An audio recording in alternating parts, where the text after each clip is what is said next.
yapsın, doğaç kaçışın hem La ilahe illallah ve leyhâ diğer yakışıdır sana benden Taymara taymar deriz dikkat salavat benden Oran ayet düşer benden ve diğer şeyh üzerine benden kopya haçı, partiye haçı, ulvi haçı, garhaçı, şükür haçı Mevla şbahanisi değer yazmını bir dişleri dağılmış benden davul beylesin Sallallahu ta'ala aleyhi ve sellem değerli sallallahu sallallahu olsun Karşı yaşıyla beyler Muhammed Taymara ve Taymara devam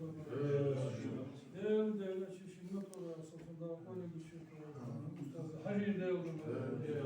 Değerli çek ustaz, bol değerli çek ustaz zamana boş. Değerli mektir şey işte oluyor. Öyle kardeş. Değerli böyle.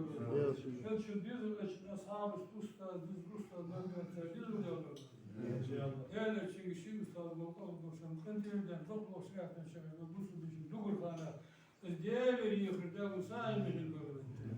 Suntuyorsan akharcan oğlum böyle. Suntuyorsan vecdan oğlum böyle. Suntuyorsan her şey ustaza bol olmuş. Nasıl böyleyiz?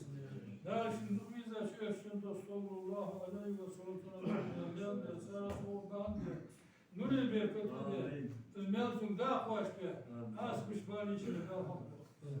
Asbi içi, bari içi, daha dırlık dolu. Mutlu yapıyorsun.